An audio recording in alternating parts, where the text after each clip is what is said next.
ये 1978 की बात है। एक दिन मुझे ख्याल आया कि मैं इसे किसी आदमी जिसको फांसी की सज़ा हो गई है, उसको मैं फांसी के तख्ते से बचा सकता हूँ।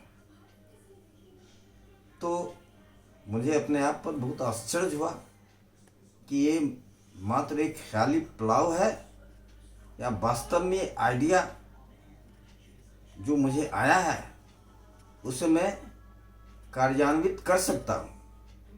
तो बहुत सोचने के बाद, बहुत अध्ययन करने के बाद मैं इस निष्कर्ष पर पहुँचा कि हाँ, मैं ऐसे व्यक्ति को फांसी के फंदे से बचा सकता हूँ जिसकी फांसी की सज़ा सुप्रीम कोर्ट से कन्फर्म हो गई है और राष्ट्रपति के यहाँ से भी उसकी मर्सी पिटीशन रिजेक्ट हो गई है। तो मैंने सोचने लगा कि ऐसा कौन आदमी है जिसको मैं फांसी के फंदे पर से बचाऊं। तो पहला ध्यान आया उस समय कि रंगा बिल्ला को फांसी पड़ने वाली थी। हमने सोचा उसे बचाया जाए। फिर ख्याल आया नहीं, उसमें किसी पब्लिक उसके प्रति कोई पब्लिक सिंपैथी नहीं है और वो वेटरन क्रिमिनल है, और अगर फांसी से बचा भी लूँ तो उसे जेल से मैं नहीं बचा सकता क्योंकि बहुत सारा क्राइम किया है।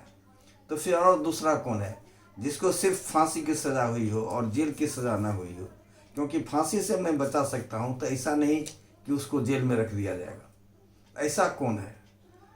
तो एक बार हमने सुना था कि भोपाल के कुछ 4 लड़कों ने, इंजीनियरिंग स्टूडेंट्स थे, उन लोगों ने मिलकर किसी बैंक रॉबरी में भाग लिया था जिसमें एक ड्राइवर और वाहन के ड्राइवर को और कैशियर को शूट कर दिया था और उससे करीब 6 लाख या 7 लाख रुपया लेकर फरार हो गया था।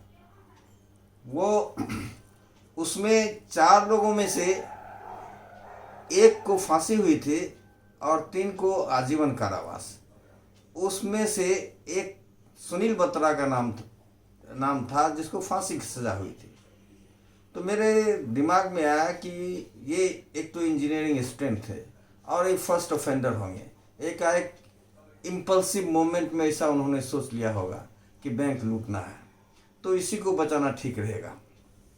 लेकिन ये पता नहीं कि उसे फांसी हो भी गई कि अभी तक वो बाकी है। बहुत लोगों से पता लगाया तो कहा क्या वो तो बहुत दिनों की बात हो गई, उसे तो फांसी अब लग भी गई होगी। लेकिन बस इसी उधेर बुन में था कि एक माया मैगजीन निकलती थी उस समय, अब पता नहीं निकलती है या नहीं। उस माया में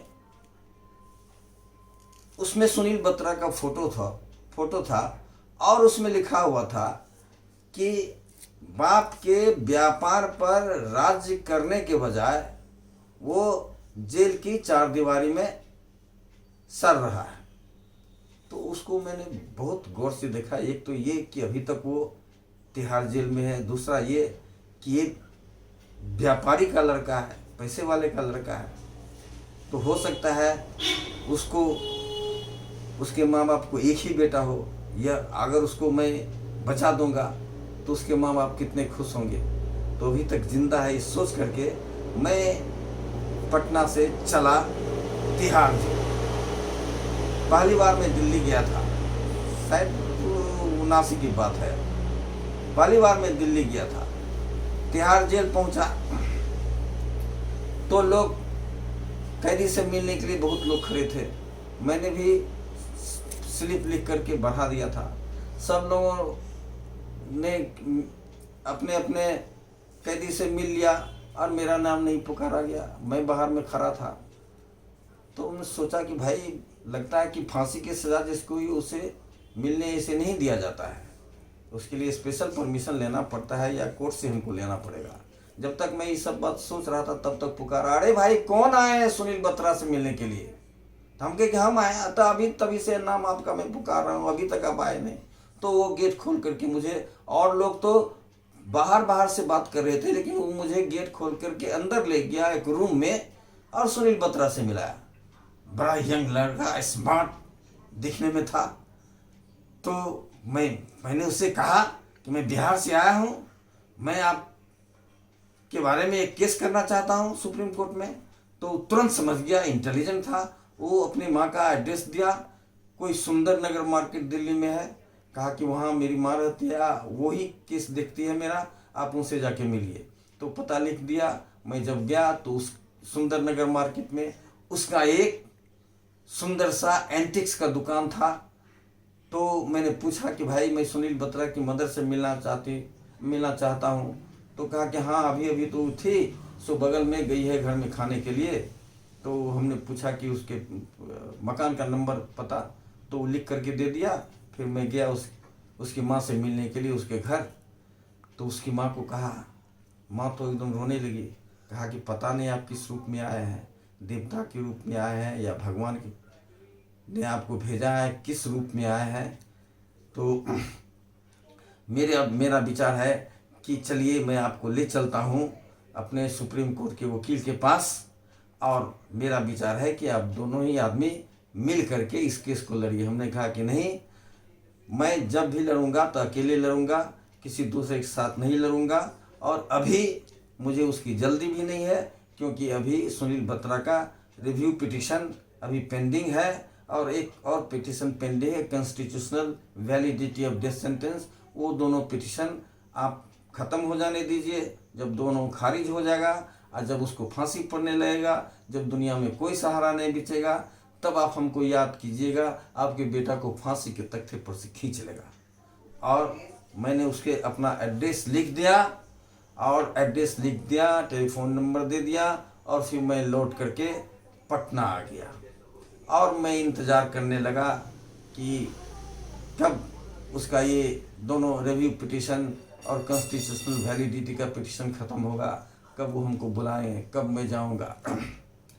लेकिन उसके पहले ही वो दोनों पिटिशन तो खारिज हो गया, लेकिन कॉन्स्टिट्यूशनल वैलिडिटी जब चैलेंज किया गया था तो उसमें सुप्रीम कोर्ट ने कहा कि जो डेथ ये मर्डर केस में जिसको फांसी होती है, उसमें डेथ सेंटेंस हो या लाइफ इम्प्रिजमेंट हो, उसके लिए सर्टेन गाइडलाइंस फिक्स किया कि किस केस में डेथ सेंटेंस होना चाहिए और किस केस में आजीवन कारावास।